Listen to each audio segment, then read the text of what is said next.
Well, hello everybody. Thank you very much for joining me today. I am really excited to be here, really excited to be on the stage and to share with you some of our insights into YouTube SEO. So my name is Sherran, and I'm the owner of Falcon Digital, which is a YouTube-certified web design and digital marketing agency based in Manchester. Now, we've been involved with video creation since 2009, but it's in the last 3 years that we've really started to focus a lot of our attention onto video marketing and video SEO, specifically within the YouTube platform. So it's normally at this stage in my presentations where I would share some really quite juicy statistics, basically trying to outline the scope of video marketing and the size of the opportunity that's available to everybody right now. I'd also share some very interesting statistics on YouTube, again, trying to demonstrate the scale of the platform. So I'll talk about things like the fact there are 1.5 billion logged in users, or that more than 5 billion videos are watched every single day, or the fact that nearly 300 hours of video are uploaded every single minute to the platform. But what I want to focus most on today is the fact that YouTube is essentially the world's second largest search engine. Now, all the way back in 2013, YouTube was processing more than 3 billion search queries per day. Now, admittedly, I don't have the statistics for 2018, but given what we do know, it's a pretty safe assumption to say that those search volumes would now be substantially higher. Now, when it comes to video marketing, we use lots of different video platforms, but we're very YouTube focused. And the reason for that is because YouTube has the biggest opportunity for reach if you know what you're doing from an SEO perspective. So we're really excited about the platform, and then hopefully, at the end of this presentation, you guys will be as well. Now, first piece of advice I give to people if they're doing a new video SEO campaign is to use an integrated approach. So what I mean by this is that people seem to create a video and then they seem to work out what they're going to do to try and market that video, when really it needs to be integrated and you need to have your strategy clearly defined actually before filming even begins. That strategy will ultimately influence not only the content of your video, but how you structure it as well. And this will make a lot more sense in a few minutes. Now, you can, of course, reverse engineer a marketing strategy around an existing video, but believe me when I tell you, it's actually a more difficult task. So when I'm talking to people about YouTube SEO specifically, I normally start by trying to get them into the right mindset. And I ask them the question, I'll say, what do you think the primary purpose of YouTube is? And I normally get some really good answers, but they're normally based around to be the best video platform, which is a great answer, but it's not quite right. Ultimately, the primary purpose of YouTube is to make money. YouTube is a business. It's an incredibly successful business. It makes a ton of money. It's a money-making machine.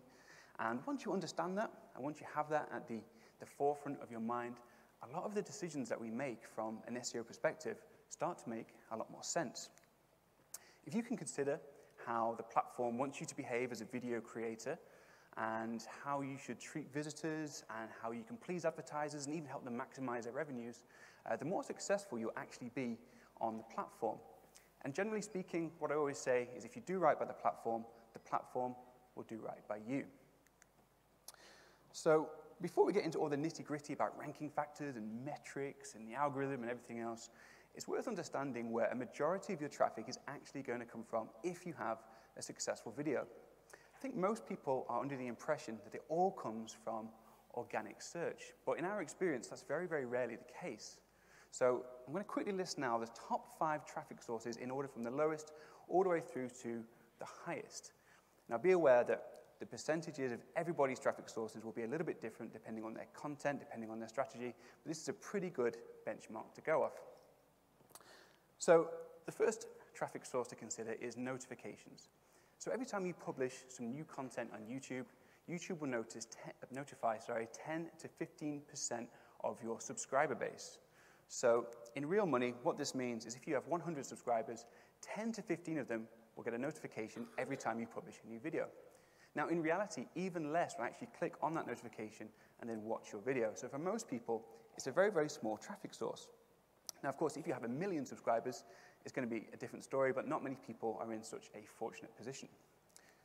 So next is any kind of external traffic, so things like social shares, embeds on websites, email marketing, whatever it may be. And this will typically make up about 5 to 10% of your total traffic. Again, there are exceptions to the rule, so if you have like a really big social media following or a really popular website, this may be more, but 5 to 10% is pretty typical. So then we get to organic search. Now, in most channels' cases, this will make up about 20 to 40% of your total traffic. Now, in my case, it's actually even less, actually only 15%. And that's not because I don't get a lot of search traffic. It's just simply because search is so completely overshadowed by some of the biggest sources. So the biggest source for most people is actually related videos. This is when your content will appear on the YouTube watch page of a more popular video or more established channel. So here is the baby shark video I'm sure you're all familiar with. You can see the related videos just to the sidebar on the watch page. You can imagine if you were the related video for the baby shark video, you would get a significant amount of traffic for that. And in fact, all those videos there, they all have views going into the millions. And then we have the big daddy. This is called browse features. Now, not many people know about browse features, but browse features happens when you have a really good piece of content that the algorithm picks up on and it extends the reach of that content. And what it will typically do is add it to the homepage of a wider audience as a suggested video. Now, when this happens, you will know about it because you'll get a huge spike in traffic. And if you're really geeky like me and you check your real-time analytics, you'll see hundreds or thousands of views actually coming through per hour, which is very, very exciting when it happens. So those are the main traffic sources. We can now talk a little bit about the algorithm, or algorithms, as is perhaps more accurate. The reason it's algorithms is because there isn't just one algorithm, but there are many. And generally speaking, when YouTube makes an update, it tends to add to that algorithm rather than fundamentally changing anything. So what that means is that the underlying principles of the algorithm will typically always remain more or less the same. Now, YouTube is always changing things, it's always updating. In 2017, there were 200 significant updates that we know of, but in that same time frame, there were over 2,000 experiments. Now, what we do know is that metadata is becoming less and less important, less and less relevant. It now plays a really, really small role and is, well, as I say, primarily used for relevance to your video. Instead, the algorithm is now starting to rely a lot more on machine learning because it believes that user behavior is a far more reliable source of data than anything that can be easily manipulated or gamified, like views or likes and these kinds of things. Ultimately, what YouTube's aiming for is to try and create a metric to determine viewer satisfaction, which ultimately helps them understand the quality of your video. So you may have heard me use the term metrics a few times. YouTube collects all kinds of metrics about your video to determine the video quality. And these are some of the key ones. So probably the most important metric is watch time. And the reason it's so important is it's probably the most reliable. It's very difficult to gamify, and it's probably the biggest indicator of quality. Someone isn't going to spend a long time watching a video if it's pat. Next, you have session starts. So this is if you can bring somebody to the YouTube platform from somewhere else on the internet and actually start a new session. If you think about this from an advertiser's perspective, you are bringing people to the platform to help them make money. So that's a very, very positive signal. If your content consistently causes a session to end, this is actually seen as a negative metric. So next we have view velocity. This is an interesting one. So in the first hour and the first 24 hours after publishing your video, the higher the view velocity you can get, the better. Basically, the higher your actual view velocity, the higher that you can get it, the more powerful a signal this is to YouTube. And it can actually trigger the algorithm to extend the reach of your video if it thinks that your content is really good. So view velocity is really important. And then finally, we have social signals. So this is any kind of engagement, such as likes, dislikes, comments. Shares at the moment are actually particularly important. And all of these things, they all point towards video quality. Now, this is great for the viewer because it means you should only get served the best content, theoretically. It's sometimes good for the creator because if you can create good content, then that's a great start. It's not always good for the marketer, as I'm sure you can understand. Now, although a lot of these metrics may seem largely outside of your control, actually with the right tactics and the right video structures, there's actually quite a few things that you can do to actually improve these metrics, and that is why the integrated approach is so important. If you can plan native content for the platform as well as the demographic, this can have a huge difference to the overall success of your video. Okay, so now we can talk a little bit about the best practices when it actually comes to uploading videos. So that we know that metadata has a weak correlation with ranking.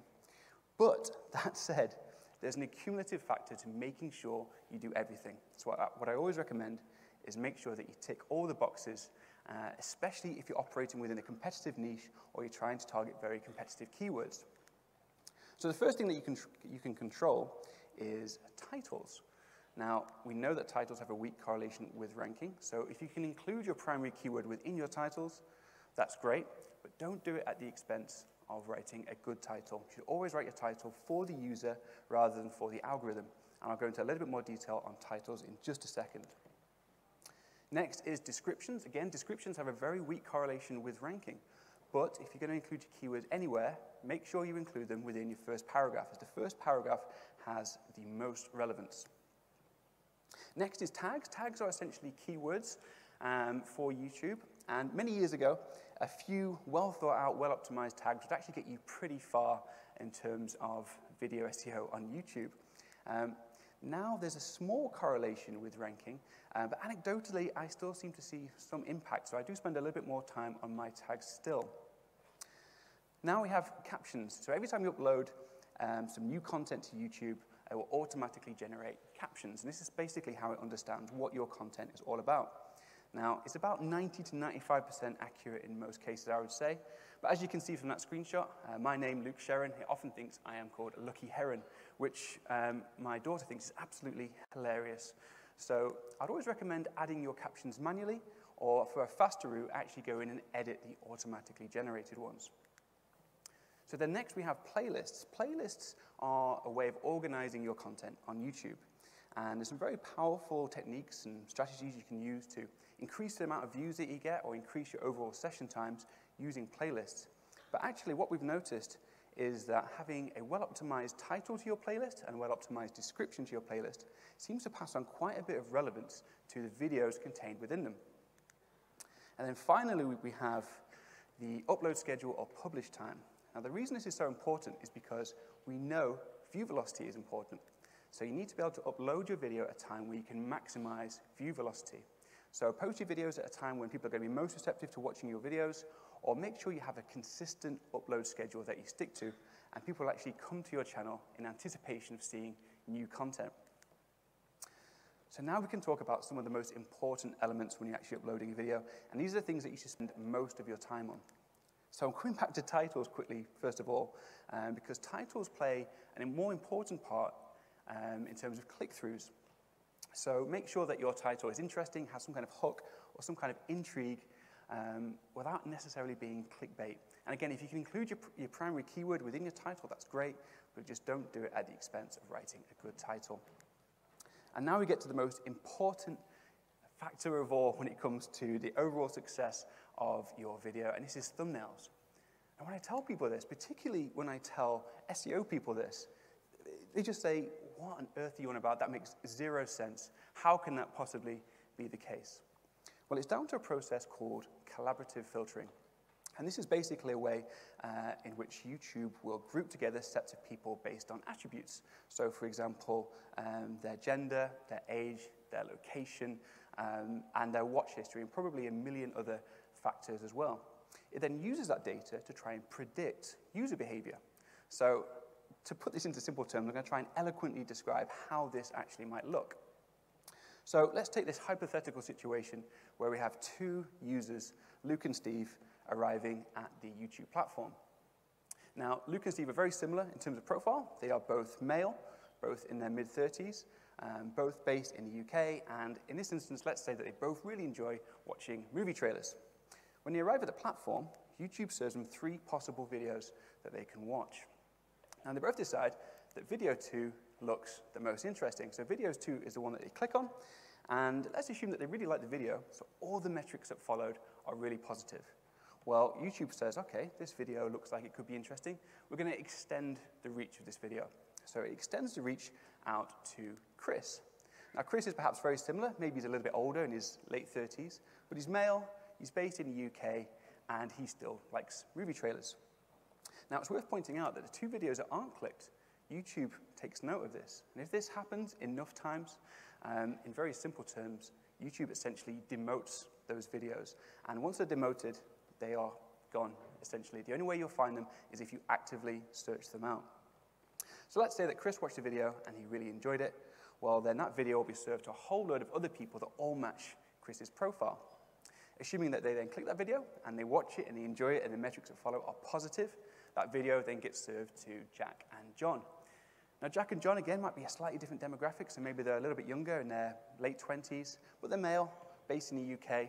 And let's say that they don't necessarily like movie trailers all that much, but maybe they've watched 2 movie trailers in their last 100 videos. If they click on that video and the metrics are positive, this process repeats on and on and on, and this is how a video can really start to take off. Now, what's interesting is that entire process was actually completely dictated almost by the quality of the thumbnails, and this is why thumbnails are actually so important.